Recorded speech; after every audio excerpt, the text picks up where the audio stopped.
fellow Pokemon trainers, and welcome back to the Latin American International Championships. We had a very long round one, but we are ready to go with round two, and we have got yet another very, very exciting game lined up for you. I am Matt Maynard. I am joined by Ben Kiriakou. Ben, tell us what we've got in store for us.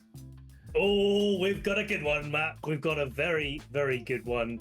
And it's going to be Ashton Cox, who was a previous winner of LAIC versus Thomas Gravouille from France. So we had a double French header here at the Latin American International Championships. Maybe not what we were expecting off the bat, but these two players definitely deserve to be streamed in this match. And we've had a little bit of a glimpse at the team preview, and I'm hoping we're not going to be disappointed by this whatsoever.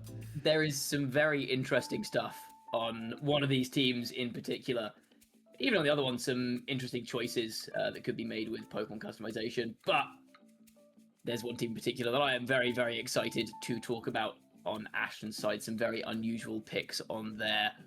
One Pokemon that I don't know if I've ever seen on a stream match in this generation.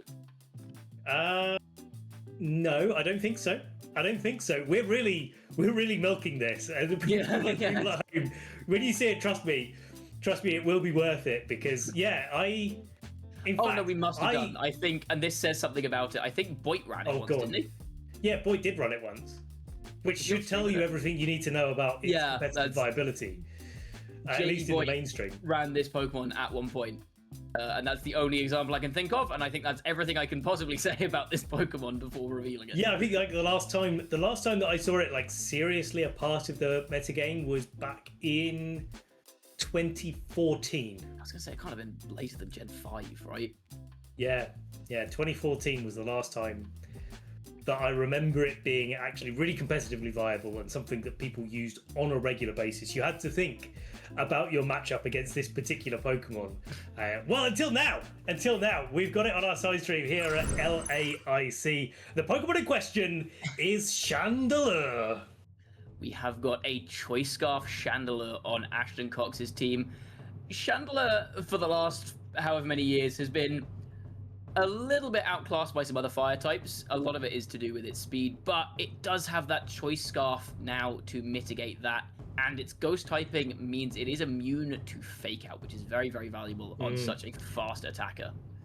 This is kind of like we've got Hisuian Typhlosion at home, kind of set up here, but Chandelure is so powerful. It's got so much more special attack that it's not actually that far away from the eruption damage that the Hisuian Typhlosions can dish out. But backed up with a Sneasler, a Mousehold, a Komodo as well, following in Marco and Dill's footsteps, but slightly different, using the Clangorous Soul move to start boosting up this Komodo, Rillaboom, and that sort of more infamous Dondozo, but without the fissure that it's well known for.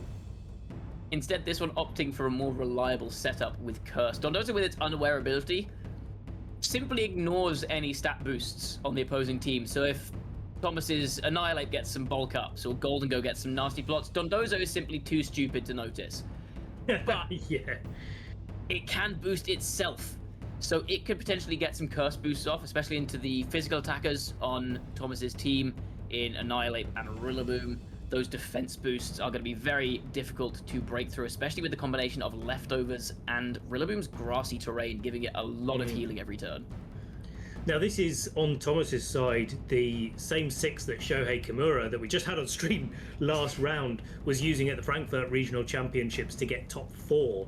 And so it's a very well-known, very well-established composition, and for good reason. That Mousehold Annihilate combination with the Terrafire, the Citrus Berry, the Bulk Up, the Beat Up, the Super Fang is really, really dangerous. And that Mousehold with Super Fang is a really nice example of a way to use that supportive option with everything else on your team. The Dragonite, the Golden Go, the Annihilate, the Ursaluna, and the Rillaboom all take advantage really well of the Super Fang that Mousehold is offering. Yeah, exactly. You've got combinations such as Super Fang from Mousehold into a Make It Rain from Golden Go. And there are quite a few Pokemon in the game that can take a Make It Rain pretty comfortably from full health. That number goes significantly down when they start at 50% of their HP. So that's just strong, consistent damage from Mousehold, which otherwise wouldn't really be outputting a huge amount of damage. It does mean it's not running something like Taunt, which could have been quite valuable into maybe the Como or the Dondozo on Ashton's side of the field here. Or, in fact, into Ashton's own Mousehold, who is running Population Bomb and Taunt. But the Mousehold on Thomas's end is Terra Ghost, which means that that's a little bit risky for Ashton to go for as well. You've got two and a half ghost types on Thomas's team with the Annihilate, the Goldigo, and the Terra Ghost Mousehold. Yeah, it's like, and Population Bomb is otherwise such a strong move. Even without its Technician boost, Ashton opting for Friend Guard instead to support the other Pokemon on the team. I wouldn't be shocked if all 10 hits did land and they're 99% accurate with a wide lens for every single one. The Dragonite could actually take multiple, or wouldn't be able to take a Population Bomb even with a multi-scale, helping to protect it. But it looks like we're getting things kicked off here very, very soon. Round 2 of I got ahead of myself there. I thought the game was coming with that wipe there, but no, it's back to us. But we're going to get kicked off very, very soon with these two players getting started. Yeah, I think something to really look out for in this matchup is going to be the speed control. Because obviously you've got the Scarf Chandler on Ashton's side, you've got the Como, which can set up with some speed boost with the Clangorous Soul. But there's no other actual speed control that I can see on that team. There's no Tailwind, there's no Icy Wind, whereas Thomas does have access to Tailwind on his own Dragonite. And so potentially getting that Tailwind up so that you're faster than something like Como or Chandler, even with that speed boost, could be very, very important. And this Como, most notably, not running the Bulletproof ability, which means that Goldengo can hit it with those big Shadow Balls, even if it does go for Terrafire. Yes, as like Soundproof is really good for other different moves that land their way into it. If for example, there was a Primarina out and it was trying to use Hyper Voice, that's not going to be affecting it. Sylveon's Hyper Voice, which we see very occasionally in Regulation Set H, those sort of things. Perish Song as well, something that maybe is entitled to Wolfie Glick these days, but does get seen some play on different versions of teams. Soundproof says that this Komodo isn't able to hear those sort of moves. So Soundproof's still pretty effective, but a little bit more niche in the way that Ashton has built his team. Yeah, well, I think actually one of the bigger ones is some people forget that Soundproof does block Parting Shot, which means that one of the ways that you often get around these setup sweepers is you'll put an Incineroar in front of them, they'll get their boosting move off, and then Incineroar goes, nope, no more boosts. You can have your defense and your speed, you're not allowed your attack or your special attack, but with Soundproof active, Incineroar can't weaken this combo because it's a special attacker. Obviously, Intimidate doesn't really work on it either. It blocks Snarl as well. So all of the common ways you would drop special attack on a Pokemon like this are completely blocked. And Hyper Voice as well. I mean, we talked about it on Primarina, but there is an Ursaluna on the other side of the field. That's probably the more relevant one in this particular matchup, where Ursaluna has to lock in to one of those big attacks to get some things going there. So yeah, lots of options for both of these trainers here. Really interested to see how Ashton is getting things kicked off with this team. It's definitely a swing to take a team like this. And you mentioned it earlier, Matt. This is the chance, with no more events left in NA until 2026, when we go back to Regulation Set F. This is the chance to take a swing at Regulation Set H. Put all of your eggs in the basket of LAIC and see how many championship points come out of the woodwork. And you know, with a player like Ashton Cox and a team like this, that there's been a lot of work put into this. Something like a Chandler is not being picked because, oh, what if Chandler fits here? Maybe that would be funny. This will have been tested extensively. There would have been a lot of work that's been put into this team, into this run at the Latin American International Championships. So I'm expecting that even though this team is a bit non-standard, some of the Pokemon aren't maybe as strong as other options, Ashton Cox is absolutely going to know what he's doing with this team, especially into something as standard as the 6 that Thomas is using. So that's the advantage that Ashton's going to have here. Thomas's 6, very well established, very strong Pokemon, but Ashton will know his lines into that much better than Thomas will know his lines into Como Chandler. Yeah, so, well, this is it. This is the almost Jamie Boyd phenomenon at this point, where yeah, run something a little bit different, but let's see how this different gets on here. It's not looking too different at the start. We're seeing a mouse hold apiece for both of these trainers, a shiny Komodo and Dragonite leading off. I do enjoy shiny Komodo. I used Komodo for a bit in Regulation H, and I had to have it shiny. It's just so garish. It's fantastic. But back to the actual Pokemon that's being played. We do see the double mouse hold lead. Interesting that Thomas has led this mouse hold without any of the standard setup Pokemon next to it that it likes to support. Instead, choosing to just defend this Dragonite. Or there's also the option of going for potentially a Super Fang and following up with a Scale Shot. Similarly to what we talked about earlier with Make It Rain. There's a lot of stuff that can take one Scale Shot from full, significantly less stuff that can take a Scale Shot from half.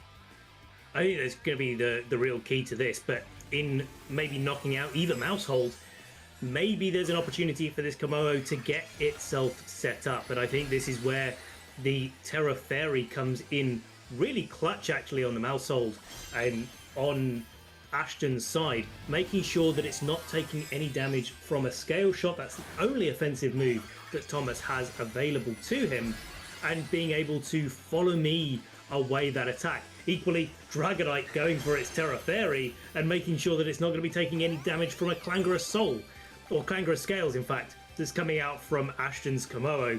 And so this defensive typing looking really, really nice for both of these players here. Yeah, a lot of Dragon-type moves on the field available. Having two fairies to sit in front of them does make them a lot less useful, but Dragonite almost doesn't want to leave the field here because it wants a chance to maybe haze away this boost from the Komodo. So it'll be interesting to see here if Dragonite goes for a Tailwind here.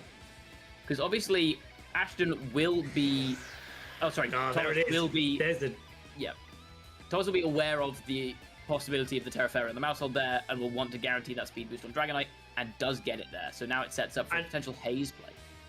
Exactly, the haze is going to be big here, isn't it? Because the Komodo, not only has it got its Omni Boost to all of its stats, but it's also used that Throat Spray in the process, getting an extra boost to its special attack, and haze would take all of that away. Now, Thomas can't even go for a Terra Ghost with their mouse hold because the Dragonite's already taken the Terrestrialization slot, and so Population Bomb is completely safe for Ashton in this point. Yeah, the Super Fan coming out from mouse hold. Interestingly, because Clangorous Soul takes away a third of your health every time it is used, I think that means that Combo does not now have enough health to use Clangorous Soul again. So that's a very, very heads-up play from Thomas to stop that setup from happening in future and get rid of the setup this turn with the haze. But how much is he going to have to trade for that? This Dragonite taking a lot of damage from the double of Population Bomb and Flamethrower. You know, it's not even that much. The Friend Guard is doing a lot of work here because that's a full power 10 hit Population Bomb plus a Flamethrower. And yeah, okay, the Komodo wasn't boosted up, but the Flamethrower is not a weak move by any stretch of the imagination. And now that the Dragonite is terrestrialized, it's no longer resisting that hit either. Yeah, exactly. It's not a resistance to Flamethrower. It does mean that the Clanging Scales is off the table if you're trying to hit the Dragonite, which is probably the scary move on Combo, but Combo no longer has any more setup options. The problem is, how do you reposition if you're Thomas here? Because this Dragonite is sat on the field not doing very much in front of this potential follow me from the mouse hold on Ashton's side. Do you just say, okay, I'm going to Super Fang something again this turn and just try and get an early KO if possible? We do see the follow me come out here. Well, it depends if Ashton Cox is going to let any type of Scale Shots come out and affect the Pokemon that he's switching in. That Dondozo coming in basically for free here. Super Fang does exactly 50% of your HP damage depending on exactly what's remaining. So the first one did the first 90 damage, the second one will do about 45 damage and so on and so forth. So Super Fang's not getting a KO anytime soon. Yeah, no KOs with Super Fang. And again, can you afford to reposition your Dragonite here? Because it feels like it's not really doing enough. And we do see it finally switch out, but what is going to come in is the question now. I could see this being, for example, a Golden Go. And Golden Go is perfect. Golden Go coming in there to take a Yawn coming out from the Dondozo, but also going to stand very much in front of a Population Bomb that Ashton can go for. I wonder if Ashton is in a position where they want to start thinking about trying to knock out this mouse hold, take away that Friend Guard, especially now that the Tailwind has left the field. Yeah, if you can get rid of this mouse hold here, that does open up the... it opens up Ashton's team a bit for Thomas to start clicking Scale Shot again, which obviously his Dragonite is pretty much shut down by this mouse hold being on the field, but now you've got that big Make It Rain threat on the field. And also worth noting, one downside of Dondozo's ability of Unaware is that, yes, it does ignore your opponent's stat boosts. It also ignores your opponent's stat drops, which means that this Golden Go, if it lowers its special attack with Make It Rain, Dondozo will still take full damage from it. But in the meantime, we do have a Population Bomb coming out, not enough to pick up the mouse hold on Thomas's side. And Make It Rain and knocking out the mouse hold on Ashton's side really paves the way for the Dragonite in the back to actually start doing something again. If it comes in that little bit later. Now this mouse hold, you really do see the effect of Technician. 50% extra damage to Population Bomb is a lot of damage that you're giving up in that spot. Now Dondozo gets to react. Wave Crash going into the Golden Go, but again the Friend Guard doing double duty here really overall in this match for Thomas, and just making sure that he's been able to take all of those hits really effectively. Exactly. Friend Guard has been a very, very big factor so far in this game. We saw Dondozo there take, I think, more damage from Wave Crash recoil than it did from the Make It Rain from Golden Go, thanks to Mousehold's Friend Guard being up. Problem is now, Ashton feels like he's running out of tools to try and get around this Golden Go. Based on how much damage that Wave Crash did from Dondozo, it's going to take a while for that to KO it. And Como, there's a good chance it's slower than this Golden Go here. And even at -1 special attack, it looks like a Shadow Ball would probably be enough to pick it up. So this is a very, very tough position now for Ashton, trying to get through this Golden Go. Protect coming out from the Dondozo, meaning that a Shadow Ball into that slot will not be doing any damage whatsoever. There's the Follow Me, taking away the Flamethrower. So the mouse hold that has been offering Thomas so much support in this set, both with the Follow Me, but also with the Friend Guard, is now down. Shadow Ball, though, not targeting into the Dondozo, instead into the Komodo, and enough, even with a special attack drop, to pick up that big KO. Now, with both Mousehold and the Komodo down, it's just this Dondozo and whatever the last Pokemon is for Ashton that has yet to be seen.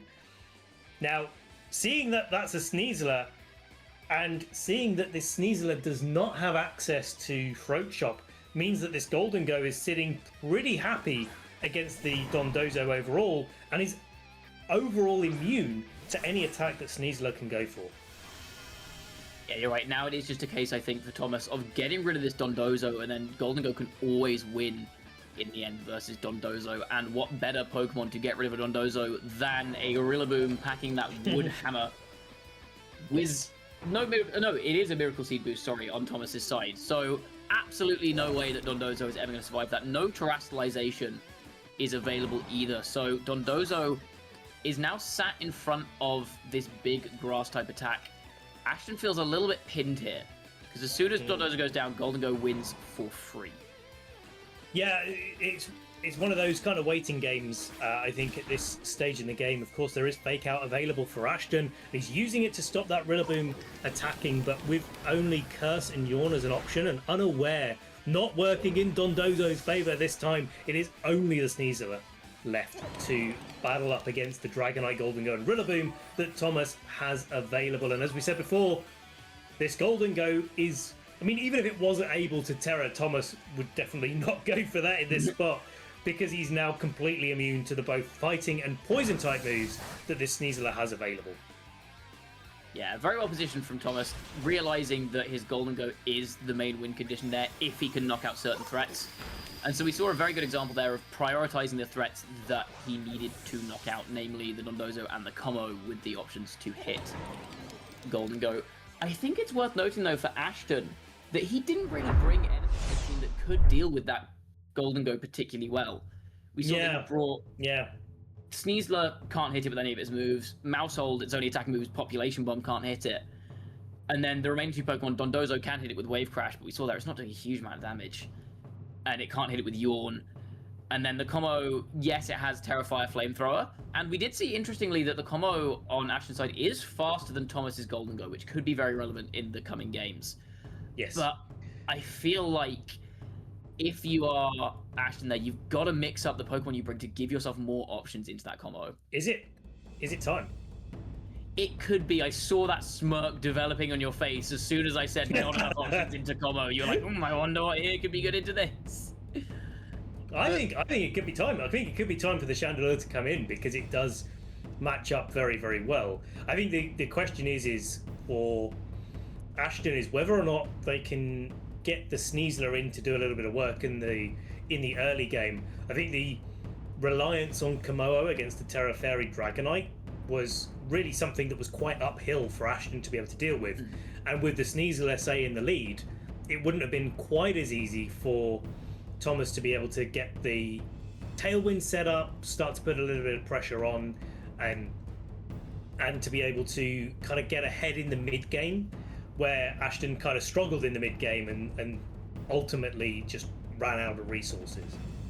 As you argued there, I feel like Ashton had a lot of trouble getting rid of the Dragonite in the early game, and the issue with bringing Chandelure, and the Mousehold as well, of course. But the issue with bringing Chandelure is that because it's that Choice Scarf item, if an opposing Tailwind goes up, most of Thomas's team is going to outspeed the Chandelure, and so it's a bit of a sitting duck without access to protect. So it could be a little bit tricky to try and position that correctly. I think it is a good idea to bring it, but you have to change focus. You got to be careful. You definitely got to be careful. But also, it's got trick away a load of dice, trick a Scarf onto a Mousehold that can't really do too much. Trick a Scarf onto a Dragonite, take away the load of dice at the same time. But if it's on the same turn that the Tailwind goes up, then the Dragonite's locked into Tailwind. It's got to switch out, and you know that it can't protect itself later. So I think there's a lot of cool techs that Ashton has available, not just on the Chandelure, but on the rest of the team as well. So I'm looking forward to seeing what the change up is. I would be shocked to see Ashton not changing up at all. Yeah, you feel like he has to here. Problem with getting rid of the trick is a nice option on Chandelure. Problem is, if you trick your Scarf away onto a Dragonite, you now don't have your Scarf, which means you're slower than Golden Go. We do see same leads again from both. There's got to be a mix-up in the back, surely, from Ashton here, because this lead felt very, very... Oh, no, I just saw it. Oh, sneak peek. I just saw it. There's a sneak peek. But now I wonder, seeing, like, we know now that there is that Chandelure in the back, do we now see a focus on that Dragonite in the early game from Ashton? Get rid of that Tailwind option as soon as possible to enable that Chandelure to then position itself in the late game. I think that makes a lot of sense, and certainly with the composition of Thomas's Mousehold not actually being able to put a lot of pressure on immediately. Super Fang is pressure, but it's not taking any knockouts. I think that's the key to it. Means that Ashton can play a little bit more aggressively in the early game. Even if you just knock out the Mousehold straight away, that still opens up the door to be able to knock out the rest of the Pokemon on Thomas's side. So we're going to get kicked off with a Terrassalization, another Terra Fairy coming out from Mousehold on Ashton's side, just making sure the Mousehold isn't going down to a Scale Shot this time, and the Dragonite following suit absolutely. Now this is the interesting bit. We saw what can happen if a Clangorous Soul went off on turn 1 with the Komodo, but now we get to see a little bit of a switch up. Super Fang coming out into the Mousehold, but no Follow Me this time. Just a straightforward Population Bomb, start to pressure down that Dragonite as quickly as possible if you're Ashton. Yeah, this is what we said Ashton maybe needed to pivot his game plan to. We do see 10 hits, and it's not quite half without the Technician and with the Friend Guard from Thomas's own Mousehold. I don't know if another Population Bomb is going to pick up. We see Combo go for the Clangorous Soul again, but last time that didn't really do a huge amount for him, so I wonder if maybe that is the right option. I saw him hovering a little bit over Clanging Scales just to try and get some damage down. Still get your boost off, and we do see a Scale Shot coming out. 4 hits doesn't look like enough. 30, going down to 6 HP. We get 5. 5 hits coming out. Thomas getting the good RNG there, just getting those big hits, and a Clangorous Soul coming out. No Follow Me this time from the Mousehold, so because of the Population Bomb, just trying to target down that Pokemon that was giving him so much trouble before. But the difference in this game is that the Dragonite has now opted to go for a Scale Shot not a Tailwind. It's got its multi-scale broken, and now this Scarf Chandelure is looking like it's in a much better spot to start putting on some pressure. Absolutely, and with the Terrestrialization as well, without that Dragon typing, these Fire-type attacks from Chandelure are going to start doing a lot more damage. With the Friend Guard up, I don't think there's really any chance this Dragonite does get KO'd this turn, which means there is still an opportunity to click Tailwind. Oh, I don't know. Which could be a bit I don't know. I think that Chandelure could do it, you know? I think you're really overestimating a Chandelure. There's Friend Guard active. It doesn't look likely to be. I would love to be proven wrong. Well, I think we're going to see pretty soon which one of us is correct. I know where you're coming from, but Chandelure is pretty powerful, and I wouldn't be surprised. We see the Protect coming out from the Mousehold I'm gonna feel on so this turn. Can it do it? Heat Wave coming out, pinging into that Protect shield. It's going to connect on the Dragonite. Here we go. Not a chance. Not even close. Fair enough. I stand corrected. I feel very, very vindicated. I'm sure you do. No, I mean, but that wouldn't have done it without the Friend Guard either. So no, maybe that's a commentary on Chandelure being a choice Scarf variant and maybe tried to be trained in a little bit of speed there as well. But yeah, Chandelure is still going to put a lot of pressure. It's also worth remembering in this situation that Heat Wave is also a spread move. So it does get that 25% damage reduction when it hits both targets, which even if it hits a Protect, still counts as hitting both targets. We see another Follow Me though. Scale Shot, yet again, not able to do anything into this Mousehold, keeping the Chandelure protected from these big attacks. Another Heat Wave coming out. That one is enough to do it, and also a very good chunk of damage down on the opposing Mousehold, doing about half. And this is the really nice positioning that Ashton has been able to get into with the Chandelure, because now if the Rillaboom comes in, then it's going to be able to, or it's going to only be able to fake out and high horsepower and grass moves, but there is still redirection on the field from the Mousehold on Ashton's side. And Thomas is kind of running out of Tailwind to have access to. There's still a couple more turns, but they're not going to last forever. And certainly the Golden Go is coming in is going to be threatened quite heavily by this Heat Wave, especially since it can't Terrastallize. The Dragonite already did that into Terra Fairy. So Chandelure again just looking like it's in a really good spot. Yeah, Chandelure looking very, very good here. But I think there's 2 more turns of Tailwind. 2 more, which is not the number that Ashton needs, because Mousehold can keep that Chandelure safe for this turn with a Follow Me, but once next turn comes around, that is going to be a big Shadow Ball coming out from this Golden Go potentially. It's a tough call to make if you're Ashton here, because if you leave the Chandelure undefended and Golden Go just goes for a Shadow Ball here, then it's going to be trouble. We do see the Protect from Mousehold. Oh yeah, okay. Chandelure is vulnerable. Chandelure is vulnerable, and it could be taken down by this Shadow Ball. The Tailwind is still up in play. Shadow Ball comes in. Friend Guard not enough to be able to protect this Chandelure. Thomas is looking very, very convincing again in this game too. Just like in game 1, Chandelure Golden Go pick up at the knockout on the Chandelure there. Now the Sneasler in the back, and this is not the situation where you want to Sneasler to come in. Just like in game 1, it's not going to be able to hit the Golden Go at all, nor is the Mousehold on Ashton's side of the field. Only Population Bomb as an offensive move. So 2 Pokemon on the board from Ashton's side, none of them able to target down into the Golden Go. Ashton knows that, forfeits the battle, and it is Thomas Gravouille that is taking round 2 here on our LAIC side screen. Yeah, I think the key in that game too was the speed control. We kind of mentioned that in team preview, that there isn't any speed control options on Ashton's team.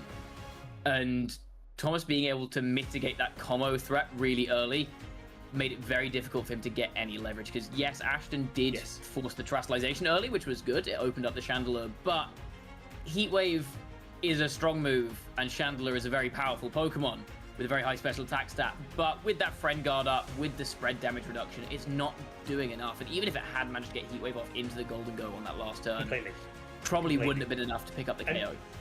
And you can't lock into Shadow Ball because there's a follow-meing normal type Pokemon in Mousehold on the other side of the board. You can't lock into Overheat to make sure that you get that big KO, because you need Mousehold to be gone. because that follow me's away any type of single target attack, and I think it's just such a tough situation to be in if you're Ashton, and even swapping it out and swapping back in a little bit later may not even be enough to be able to secure a victory. Maybe with a population bomb into Mousehold, Ashton would have been able to knock out the other Mousehold, switch out to Sneasler, which wasn't gonna do as much, try to save that Chandelure for the end game. But it did look a little bit sketchy. It looked like Thomas's tried and tested team was definitely in the driving seat all the way through. Yeah, I think the Mousehold Chandelure board position did feel quite strong for Ashton, but the problem was just that Tailwind still being up. If Ashton had gotten that board position a turn later, then I think that would have started to be very, very threatening. Yeah.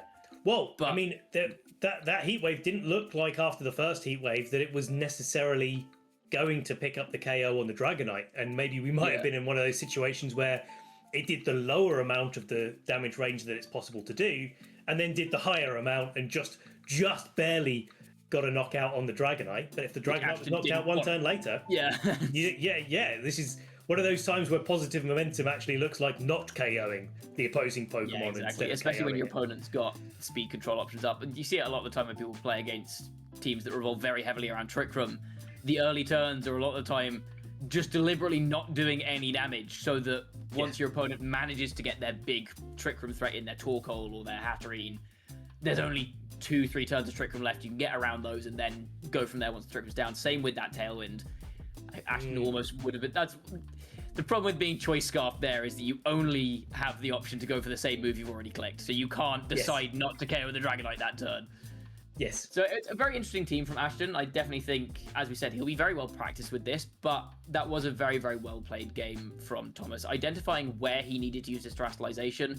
And even though he did use it very early both games, it ended up being worthwhile enough to go for that. It got him